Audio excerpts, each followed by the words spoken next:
If you've ever watched someone dismantled in public, reduced to a line item, a mistake, a system issue, only to feel that quiet tension in the room, like something didn't add up, this is that moment.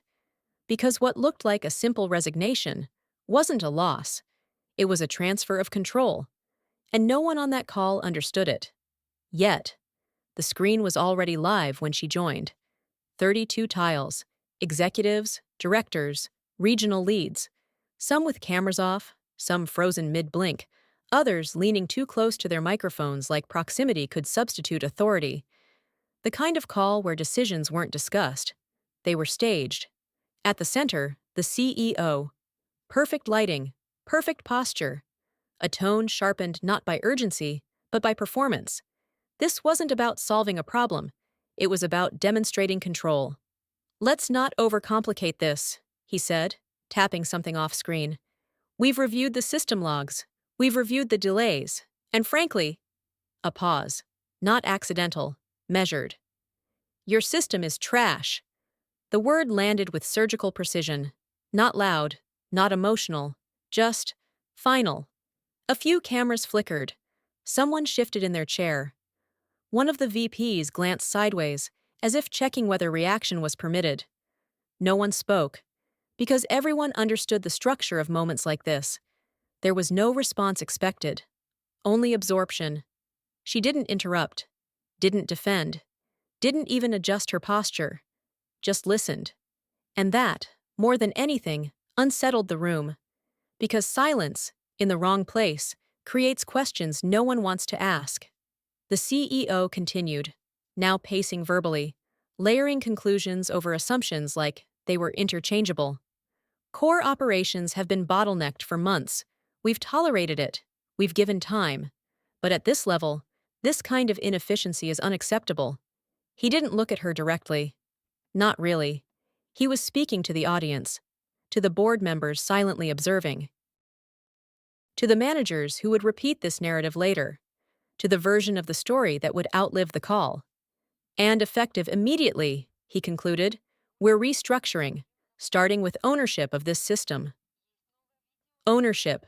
The word hung differently. Not responsibility, not improvement. Ownership. Someone muted themselves too late. A soft click echoed. Another participant leaned back, folding arms, distance disguised as neutrality. Still, she said nothing. Her cursor moved. Barely noticeable. A single shift across the lower corner of her screen. Most didn't see it, but one person did. In the second row, camera off, name label only, CTO. There was a pause. Not in the meeting, but in attention. A subtle recalibration.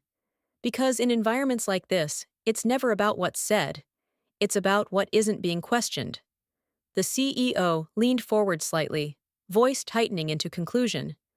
"We'll assign interim control to infrastructure. Transition begins today." A clean cut, a clean narrative, efficient, and completely irreversible. At least, that's how it sounded. Her screen didn't flicker. No signs of agitation, no visible reaction, just one small window open, and inside it, a button. No one knew what it meant, no one asked, but something in the air shifted anyway. Not louder, not visible, just misaligned, like a system running perfectly, on the wrong assumptions. And somewhere in that silence, something critical had already moved. They just didn't see it yet.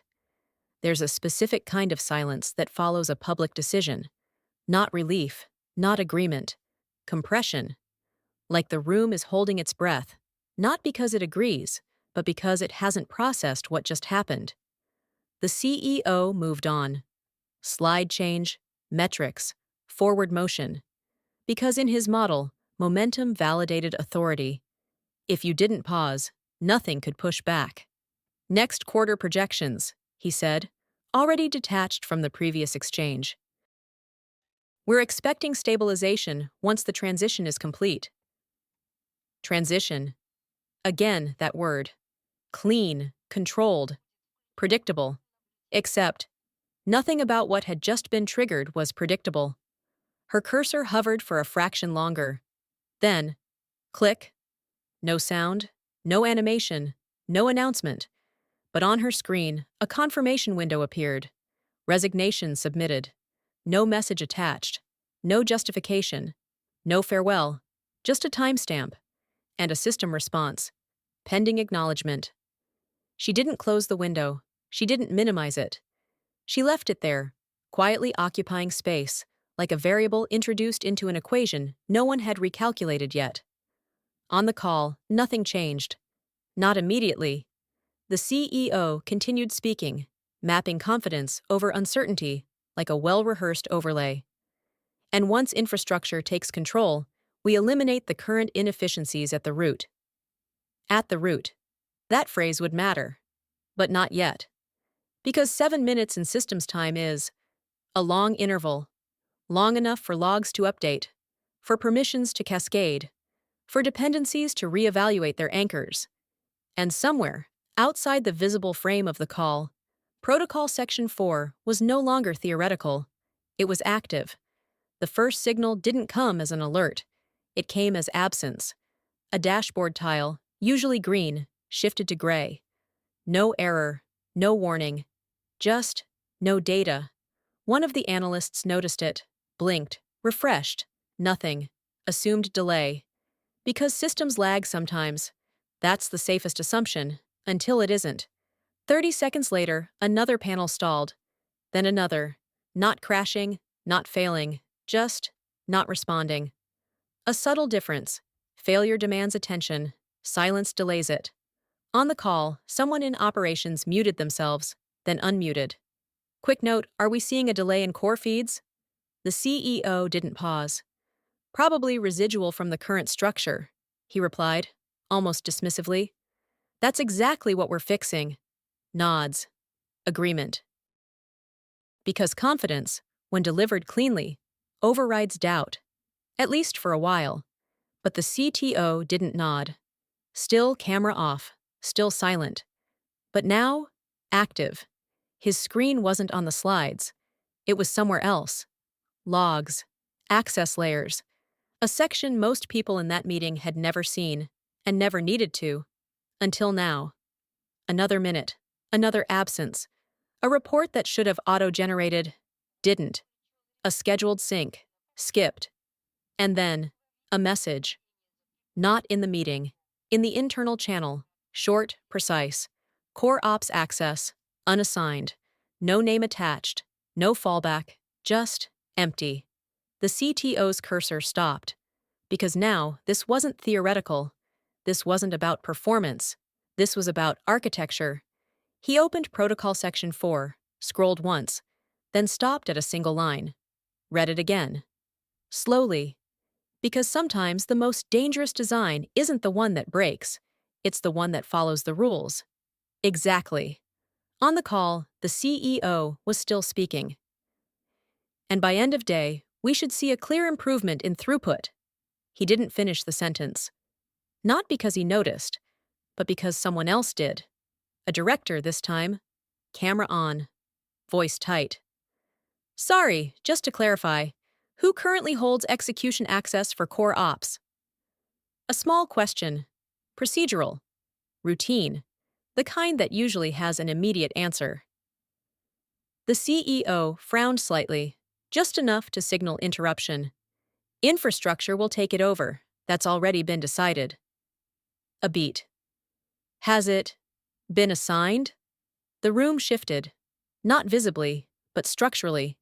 Because now, the question wasn't about the system. It was about a gap. And gaps, unexplained, spread faster than errors. The CTO unmuted. First time in the entire call. Voice calm, measured, no edge, but precise enough to cut through everything else. Protocol Section 4, he said, doesn't transfer access on decision. A pause. 32 tiles. No movement. It transfers on consent. Silence. Not confusion. Not yet. Just stillness.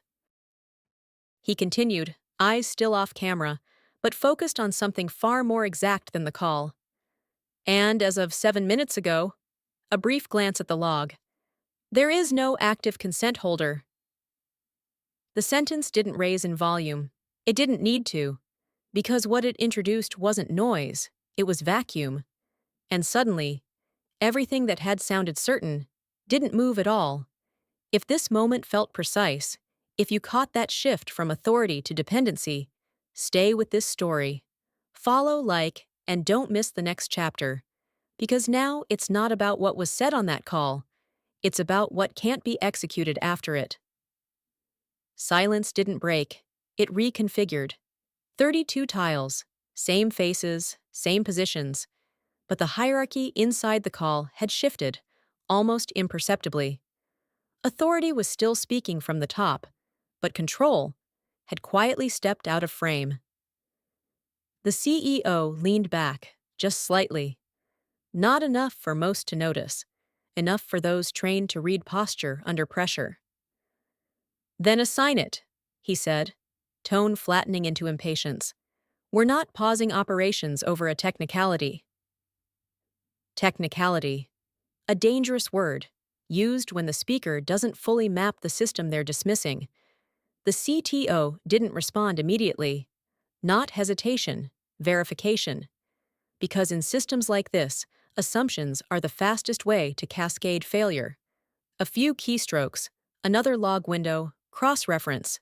Then, no assignment path available. Calm, precise, not resistant, just accurate. The CEO's expression tightened. What does that mean? This time, the question wasn't rhetorical, it was operational.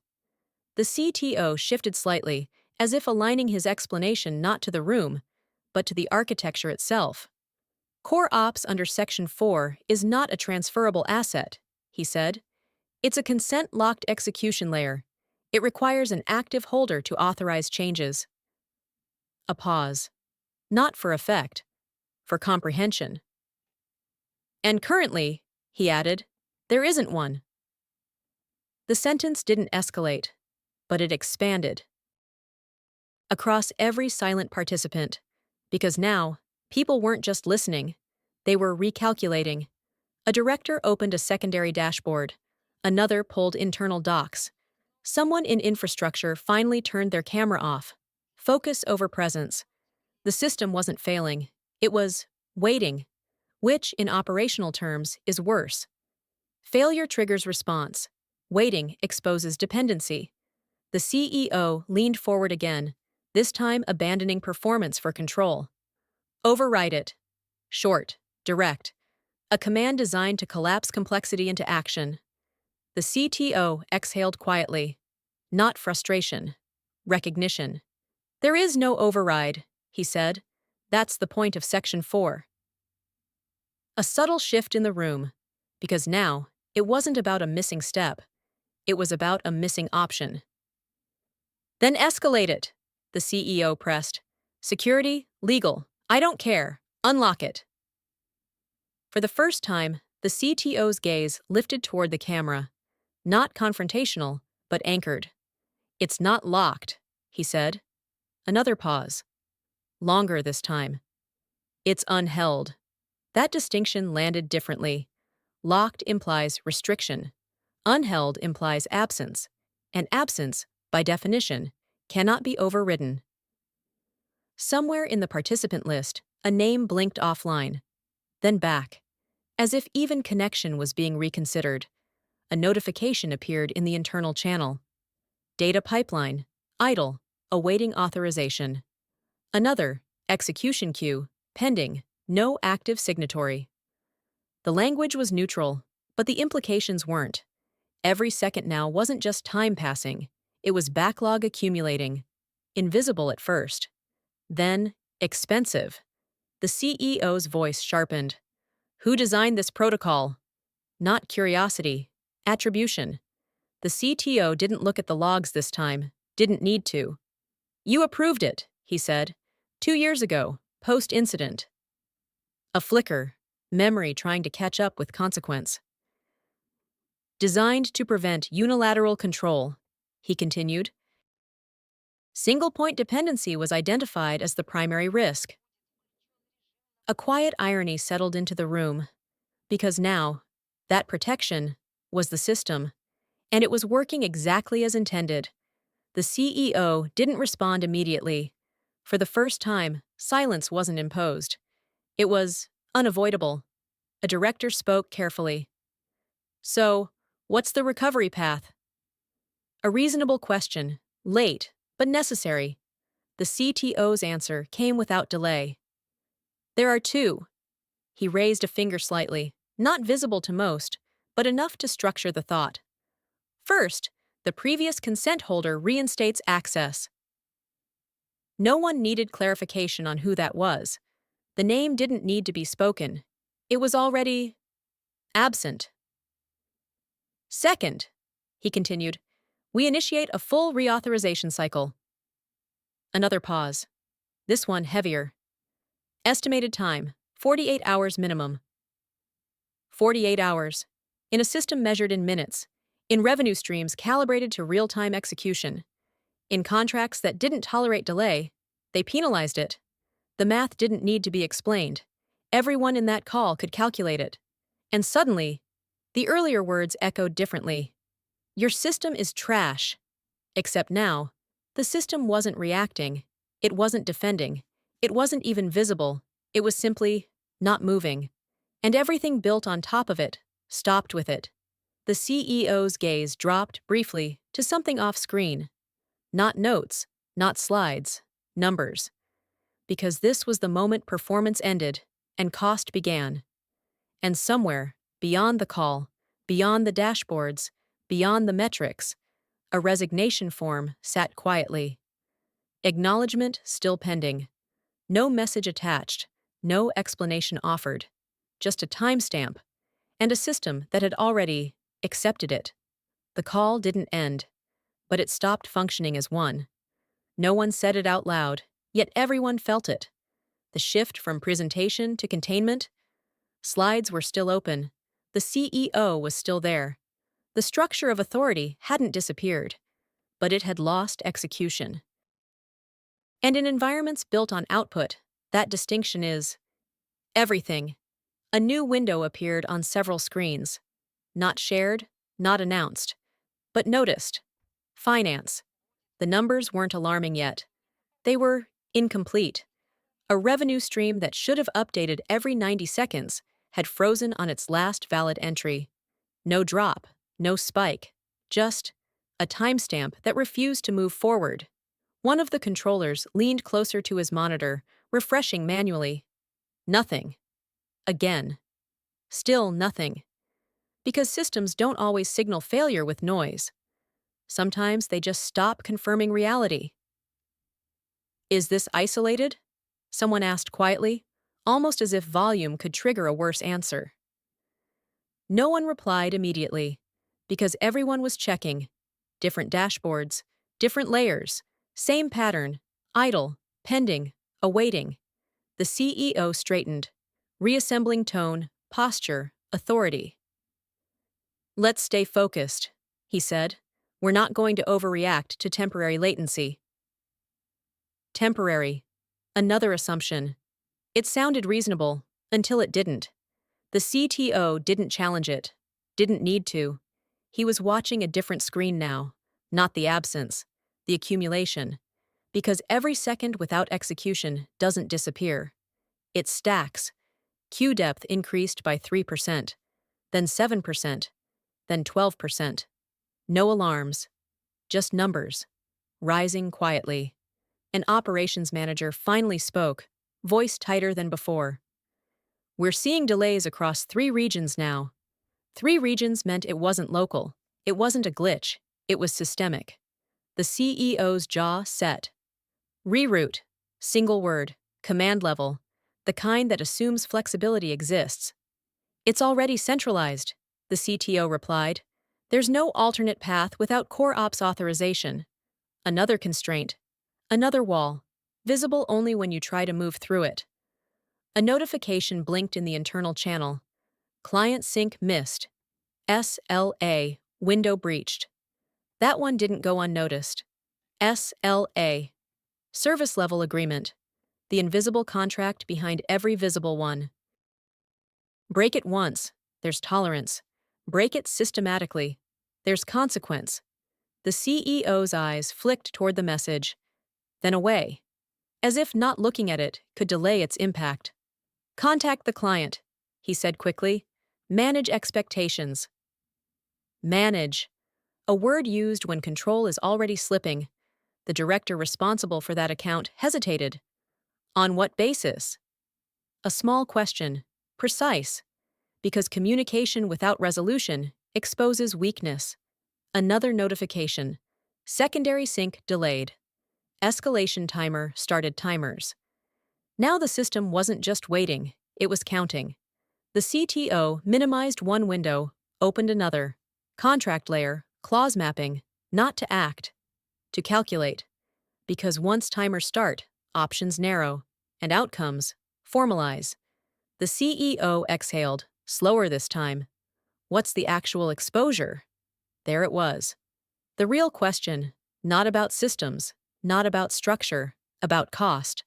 The CTO didn't answer immediately, not because he didn't know, because precision matters when numbers start defining narrative. He scanned the dependencies. Core ops to data execution, to client sync to revenue trigger. A clean chain. Elegant. Until one link goes inactive. Current, he said. Low six figures. A pause. Projected over the next 4 hours. Mid-7. No drama, no emphasis. Just math. And math doesn't negotiate. The room didn't react outwardly, but something inside it tightened. Because now, silence wasn't neutral. It was expensive. The CEO leaned forward again, this time not for performance, for control that wasn't there. Then we don't wait, he said. We proceed with reauthorization, now. The CTO nodded slightly. It's already queued. Then accelerate it. A beat. Can't. One word. Flat. Final. Protocol requires sequential validation across legal, security, and infrastructure, he explained. Minimum 48 hours. No parallelization. Another design choice. Another safeguard. Now. A constraint. The CEO looked at the participant list. 32 names. Not one of them could change the timeline. Not one of them could move the system forward. Because the system wasn't resisting. It was following its own rules. Perfectly. And somewhere in that realization, authority started to feel theoretical. Another message. This one different. From legal, review initiated. Contractual impact. Core ops, interruption. Not internal, not operational, external. Now the system's state was no longer contained inside dashboards. It was entering documentation. Record. Accountability. The CEO closed his eyes for half a second. Not long enough to signal defeat, just long enough to register the shift.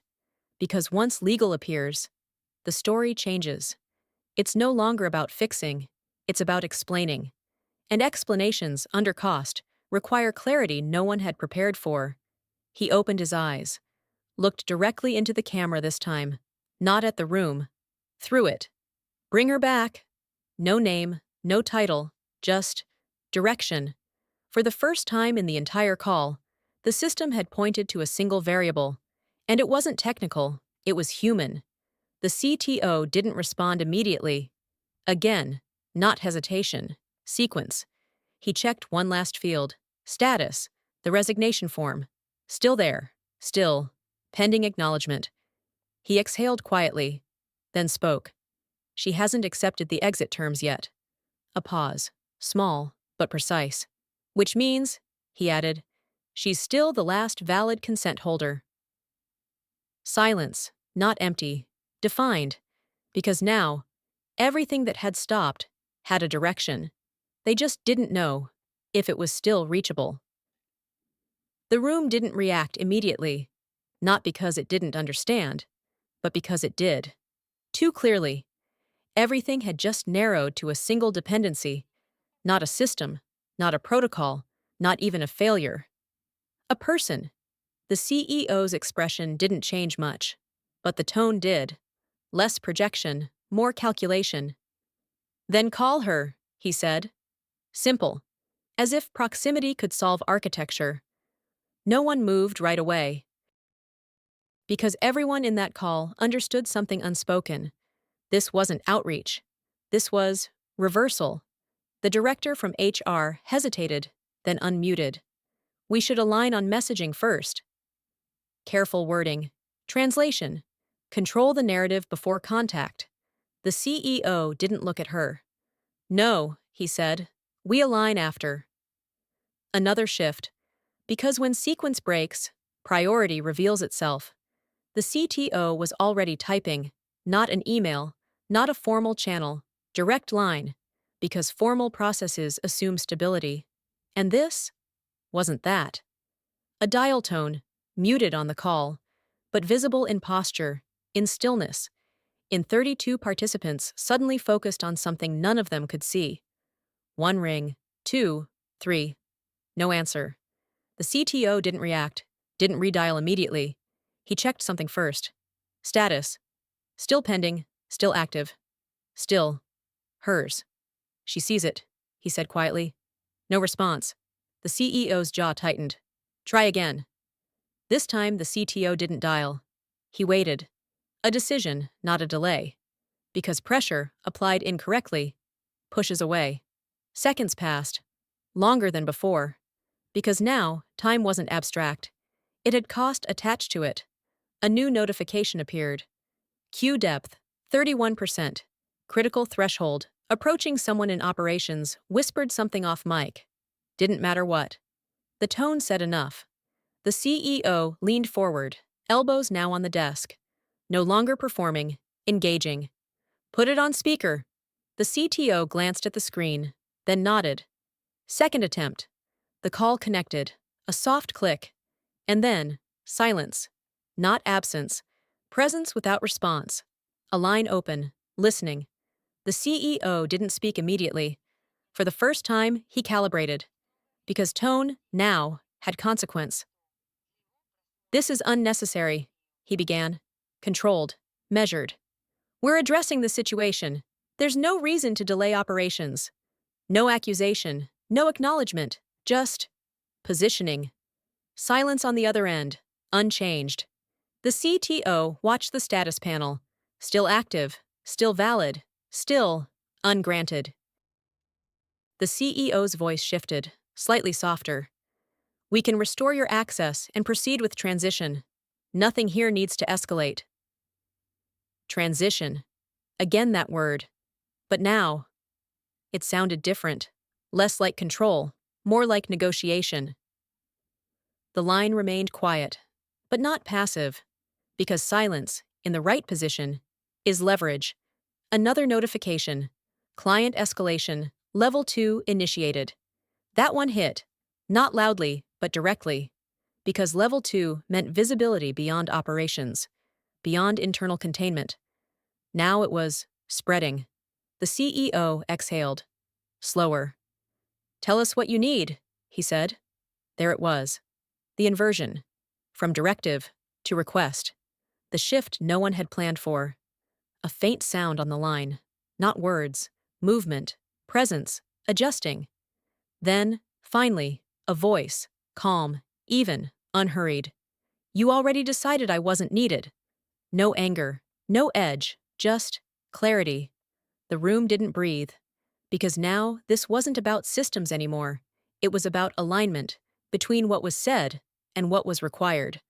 The CEO held the silence for a fraction too long. Then, that decision can be reconsidered. Careful phrasing. Not reversal. Not apology. Reconsideration. The voice on the other end didn't respond immediately. And in that pause, something subtle happened. Control didn't return. It waited. I submitted my resignation, she said. Statement. Fact. No emotion attached. Yes, the CTO replied, stepping in. Not to lead, but to stabilize. It hasn't been acknowledged yet. Another pause. Because now the architecture and the human layer were aligned in the same sentence. If it's acknowledged, she continued, you lose consent permanently. Not a warning, a condition.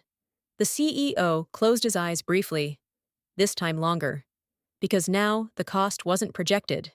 It was immediate. And if it's not? He asked. Direct. Finally, the answer came without delay. Then you're asking me to stay. Not a question, a reframing, precise, because language defines position, and position defines outcome. The CEO opened his eyes, looked into the camera, not at her, at the room, at the witnesses, at the structure that had watched him define the narrative, and now watched him adjust it. Yes, he said. One word. No qualifiers.